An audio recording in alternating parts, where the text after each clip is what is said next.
What's up, guys, and welcome to my review for Coraline. This is LAIKA Studios' first film, and it stars Dakota Fanning, and this was directed by Henry Selick, who also directed The Nightmare Before Christmas. A lot of people think that's a Tim Burton film, which he produced it and created it, but that was directed by Henry Selick. I don't think he gets enough credit for that movie. And he comes around to direct Coraline, which was also nominated for Best Animated Film. Film came out in 2009, but it was up against Pixar's Up, which was also nominated for Best Picture.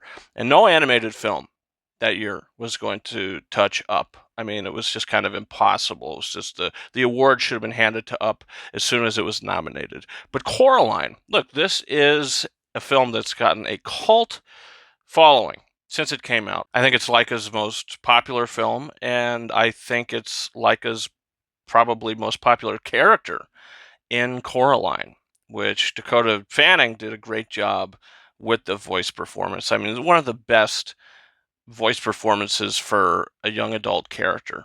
I think she was really terrific in this movie. And look, I saw this movie back in 2009 when it came out in 3D. And I remember enjoying it. I remember being blown away by the credits with the dogs flying around through the credits. That was really fun. So, I've seen the movie through the years, off and on, and enjoyed it, but I never really was able to rewatch it. I don't think I ever really sat down and like rewatched it completely until just yesterday when I went to see it in the theater for its 15th anniversary. Now, it was remastered 3D. This was remastered 3D, but guess what? I saw it in 2D. It was just how it worked out with the time that I was going. But it was in Cinemark XD.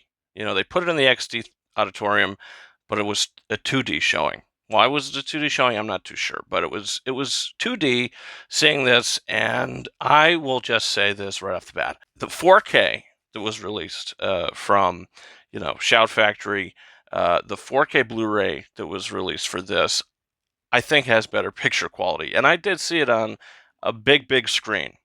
And look, I think it looked great, but I feel like this release was meant for 3D. So it was just kind of not 3D. So the 4K has excellent. This is one of the best animated films on 4K Blu-ray. The picture is terrific.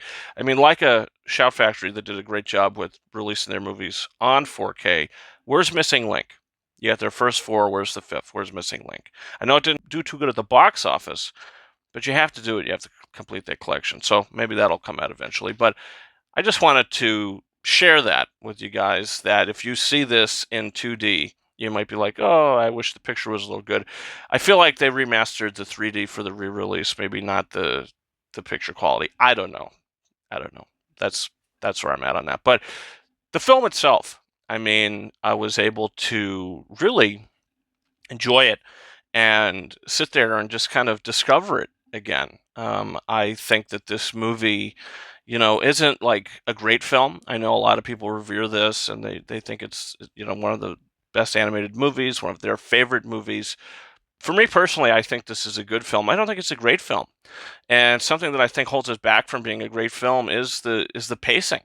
This movie is a slow burn of a movie, I think. Even when she gets into the wall and the vortex and she goes into the other dimension, meets her other parents, I just think that the pacing was overall pretty lackluster and pretty slow. But when you just kind of sit back and just kind of take it all in, as you're starting to realize that this is a story about, look, Coraline. She's with her two parents, and they just moved into this pink palace, and they are so, into their work, and they don't want anything to do with the daughter. It seems. I mean, she's trying to talk to her mother at times, hey, I died, or I almost died, blah, blah, blah, this poison oak, and they don't care. I mean, these are pretty negligent parents, as we see them in the movie. I mean, that's just how they're depicted.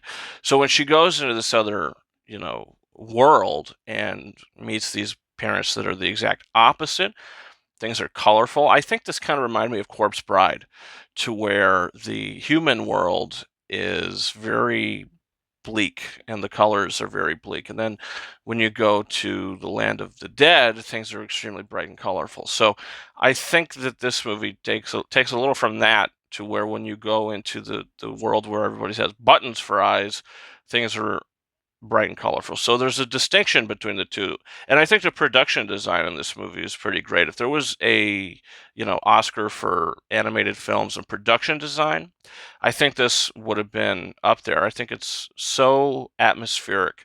I mean, even seeing it on the big screen, this movie has such a atmospheric tone. And as you're walking around these woods, and she's going to the well, and just everything she does, everywhere she goes, it just has such a distinct feel to it, to where you can almost smell the trees and feel the wind. The movie just has such a great feel and has such a great tone, and I think all the voice performances are great. And I just feel like because this movie's not as exciting or as entertaining as other animated films, that I guess that's why I don't like it as much. I don't know. I mean, it's a good film. It's an intelligent film. I just feel like it's hard. It's hard to rewatch. It's tough to rewatch. If you skip around to certain scenes, I think that's going to do you a lot better for me anyway. But it's got good characters. It's got a good story, and I think that the maturity of the film is what kind of pulls a lot of people to it. And I think that the film's deeper themes, I think, are also things that kind of pull audiences to it, because this movie is dark. I mean, there's some scary imagery in this. I definitely wouldn't take a younger kid to see it. I mean, it could scare them. There's a bit where she has to, you know, uh, do things with these three ghost children. I mean, it's pretty dark, and I think the other mother with the button eyes, once she sort of reveals her true intentions, I mean, it's pretty intense. It's pretty dark. I think the sequence where she has to escape her towards the end of the film, where she gets her hand cut off, and the only thing that really survived was the hand comes out of the door and pursues her. I think that was just really chilling. And yeah, the movie, I really like Coraline. I don't want you to think that just because I think it's, not as rewatchable, or it's just not as entertaining or fun. Look, I don't need fun and entertaining in every animated film, but I do need to be able to find rewatchability from it. And I think this movie has great scenes, great moments, but I just think it's a little slow. So other than saying that, look, I think this is a very good film, and it's a great starting moment for LAIKA.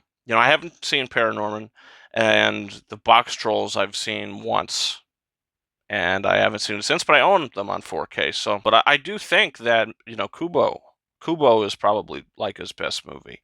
I remember seeing that in 2016 and really loving it, and I haven't really fully rewatched it since, but I remember really loving that movie. So that's probably my favorite Leica film. But Coraline, it's definitely a good movie with a great story, great themes, a great tone, great atmosphere.